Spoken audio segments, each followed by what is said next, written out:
Hi everybody, this is my son Reiklin and he's going to have his bedtime story read to him tonight. And tonight we are doing Where the Wild Things Are. Have you heard of that story before? Where the Wild Things Are. Right, let's go.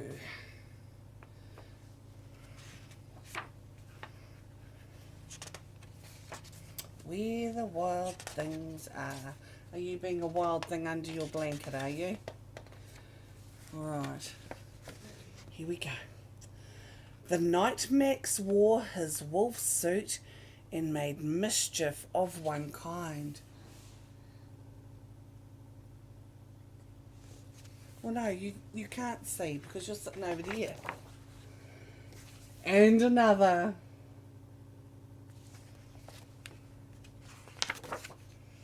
His mother called him Wild Thing, and Max said, "I'll eat you up." So he was sent to bed without anything to eat. But naughty, you don't talk to your mum like that, do you? Should hope not.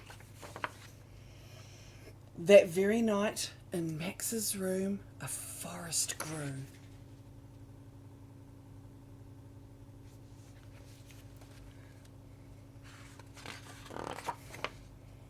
And grew.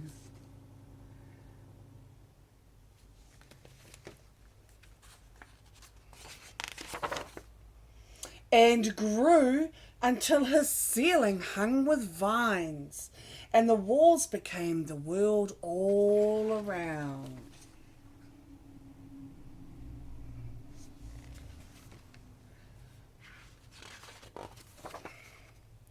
And an ocean tumbled by with a private boat for Max, and he sailed off through the night and day.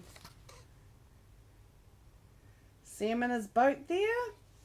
Wonder where he's going.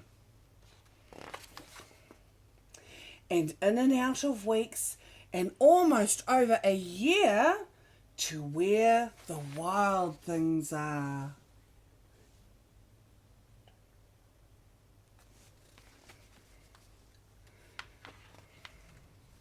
Why would you go towards the wild things? If it was me, I'd be running around the other way. I'd be running away from the wild things. And when he came to the place where the wild things are, they roared their terrible roars, roar, and gnashed their terrible teeth, and rolled their terrible eyes, and showed their terrible claws. There they are,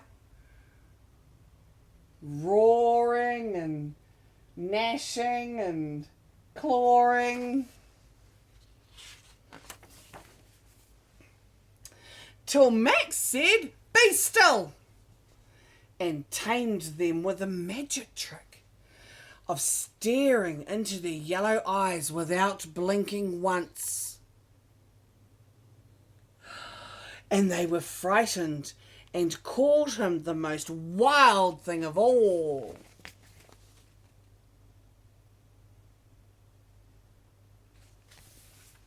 Can you stare and not blink?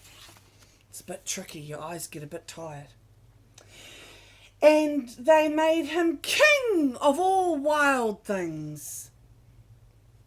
"And now," cried Max, "let the wild rumpus start."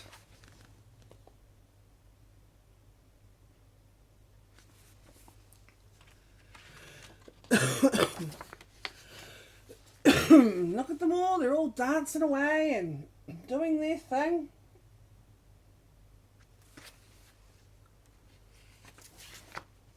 Oh, hanging from trees. Gosh, not really as scary as they look, are they?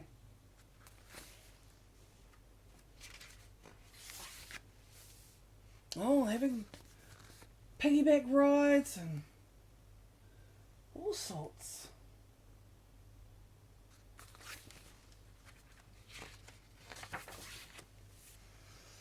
Now stop, Max said, and sent the wild things off to bed without their supper.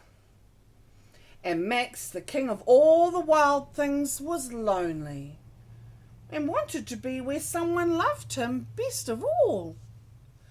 Then all around, from far away across the world, he smelled good things to eat. So he gave up being he gave up being king of where the wild things are. It's a bit lonely being by yourself, even if you are a king.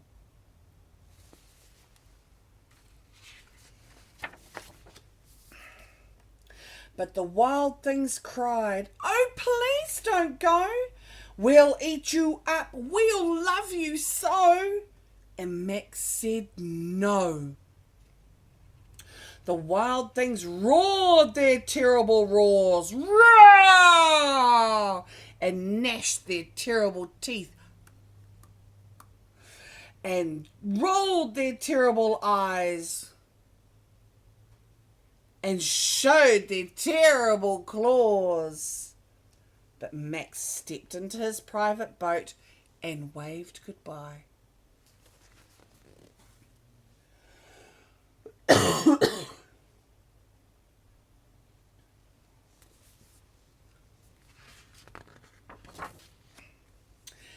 And sailed back over a year, and in and out of weeks, and through a day.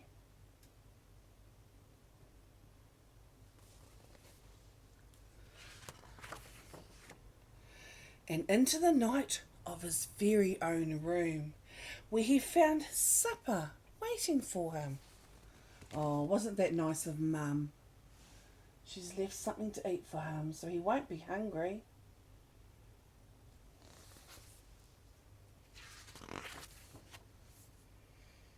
And it was still hot.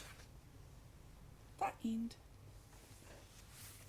So really, as much as you don't like your mum sometimes, and you want to go away and be the king of the wild things, it's always nice to come home and have something to eat, have something nice and hot, because Mum always makes sure it's good for you, eh? All right, well, I hope you have a good night, and we'll read another story again soon. Okay? Mwah! Bye!